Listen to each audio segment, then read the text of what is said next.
Hi friends, வீட்டில் இருந்துட்டே chemical இல்லாத ஷாம்பு ரெடி பண்ணணும்னு நினைச்சிட்டு இருக்கீங்களா? அதுவும் இல்லாமல் முக்கியமாக இதை பிஸ்னஸாக பண்ணணும்னு தேடிட்டு இருந்தீங்கன்னா இந்த வீடியோவை ஸ்கிப் பண்ணாமல் பாருங்கள்.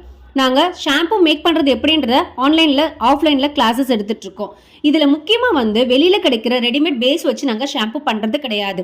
அந்த பேஸை வீட்டில் எப்படி ரெடி பண்ணுறது, அதில் என்னென்ன இன்க்ரீடியன்ஸ் போடணும், அது போடுறதுனால எப்படி அந்த திக்னஸ் வருது, அதை எவ்வளோ நாள் வரைக்கும் ஸ்டோர் பண்ணணும் அப்படின்றது எல்லாத்தையுமே நாங்கள் உங்களுக்கு கிளியராக எக்ஸ்பிளனேஷன் பண்ணுறோம். முக்கியமாக ரா மெட்டீரியலோட நாலேஜை நாங்கள் உங்களுக்கு சொல்கிறதுனால நெக்ஸ்ட் அதை வச்சுட்டு வேறு வேறு இன்க்ரீடியன்ஸ் எல்லாமே எப்படி மேக் பண்ணணும், என்னென்ன ப்ராடக்ட்ஸ் அதில் இன்ஃபியூஸ் பண்ணணும் அப்படின்றது A to Z உங்களுக்கு கிளியராக எக்ஸ்பிளைன் பண்ணிடுவோம். இதை பிஸ்னஸாக கொண்டு போகிறதா இருந்தாலும் அதை எப்படி நம்ம ப்ரொமோட் பண்ணணும் அப்படின்றது எல்லா நாலேஜுமே உங்களுக்கு நாங்கள் கொடுக்குறோம். இந்த மாதிரி skin and hair care products உங்களுக்கு வீட்லேயே மேக் பண்ணி பிஸ்னஸ் பண்ணணும்னு நினச்சிங்கன்னா எங்களுடைய வாட்ஸ்அப் நம்பருக்கு டெக்ஸ்ட் பண்ணி டீட்டெயில்ஸ் கேட்டு தெரிஞ்சுக்கோங்க. மோர் அப்டேட்ஸ்க்கு எங்களோட பேஜை ஃபாலோ பண்ணிக்கோங்க. Thank you so much.